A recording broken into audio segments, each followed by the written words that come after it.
everybody. Welcome back. This is Unit 3, Lesson 3. Oh, I'm not feeling right. Hold on just 1 minute. Oh, that's better. Now I feel more like myself. Sorry about that. Something just wasn't right. It must be because it's Halloween. Happy Halloween, everybody. What we have to talk about today are the 3 different radioactive particles, and their symbol, charge, and mass, and penetrating power. And 3 of these things are given to you on reference table O. So if you take a look at reference table O, you remember that from our last chapter in atomic structure, the top number here in table O represents the mass. So what's the mass of an alpha particle? It's 4. And the bottom number here represents the charge. And so alpha particles have a 2 down there, which means +2. Okay? You can see beta. Here's your beta particle, mass of 0, charge of -1. Gamma, mass of 0, charge of 0. And positron, mass of 0, charge of +1.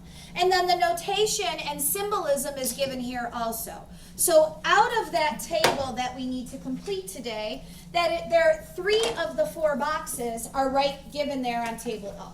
So if you look at table O, the mass of an alpha is 4, the charge is 2, and the symbol we would give then as He42. The symbol for alpha is also sometimes given as I'll write it in the next box, like a Greek letter A, and I'll show you what that looks like in just a moment. These are very weak penetrators. They're very heavy nuclei, and so they're blocked by skin or they're blocked by air. They're not able to penetrate, which is good. So they're only dangerous. Alpha radiation is only dangerous if you ingest it or you inhale it, because then you take it into your body where it can damage your internal organs. But if I'm exposed to alpha radiation on my skin will block it, and so it won't be absorbed into my bloodstream. So it is a weak penetrator. The symbol for alpha radiation is like this Greek letter A, okay? But I think the notation is more important. And again, that's on table O. Beta radiation is a high-speed electron. It is massless. Its charge is -1. And the symbol for beta is E0 -1. Beta is a medium penetrator. So usually with beta, if you have some wood or you have thick concrete or maybe like a textbook, you can block beta radiation with a textbook, okay? Positrons are massless and they have a charge of +1, and their symbol is E0 +1. And they also are moderate penetrators. Again, they're going to be blocked by wood or some thick textbook. And then finally, gamma radiation is massless and chargeless.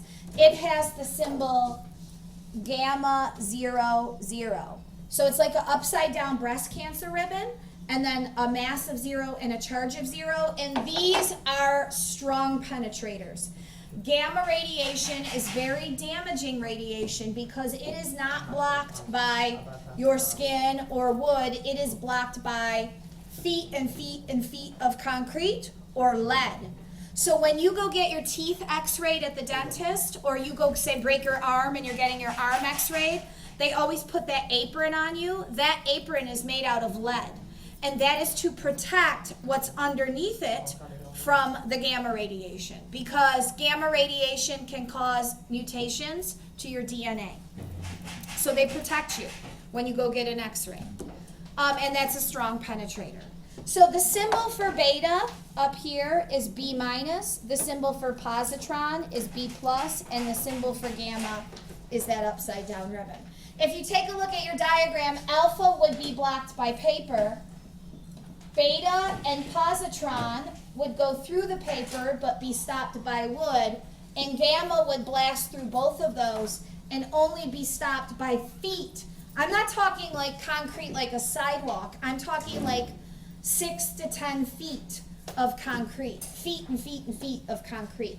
Or lead will block it. Okay? So those are your radioactive particles. We can actually separate radioactive particles by passing them through an electric field.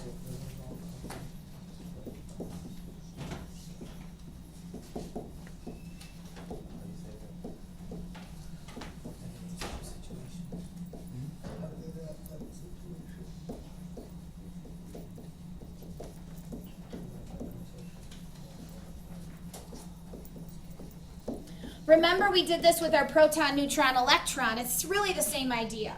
So you could have a radioactive sample in lead with an opening, so all the radiation would be directed upward in this case. This right here is your electric field or magnetic field. And in an electric field, one side is negative, one side is positive. And what you can see happening, or maybe you can't, I can't really tell by your notes, is that one of the particles goes towards the negative. Remember Paula Abdul's law, opposites attract? So the type of radiation that goes towards the negative must have a positive charge. And alpha has a positive charge, and so does the positron. Both of those have a positive charge, so both of those would go toward the negative. One radioactive emanation would go towards the positive, and that is the radiation that has a negative charge, which is the beta particle, has a negative charge. And then one radioactive particle goes straight through unaffected because it doesn't have a charge, and that is your gamma radiation. So we can separate the three radioactive particles based on their charge properties. The positive radiation will go towards the negative in an electric field. The negative radiation will go towards the positive pole of an electric field, and the neutral radiation will pass on through. So we'll save this missing particle stuff for tomorrow. I'd like to thank my friend William for doing a little trick with me in the beginning of the video. I really wasn't feeling like myself, and he was going to fill in. So thank you, William Rowling, for participating. He's over here. There you go. Want to wave? There he is. And there's the rest of my study hall that really didn't want to be seen on camera. Hey. Okay. Have a good night, everybody. We'll see you tomorrow.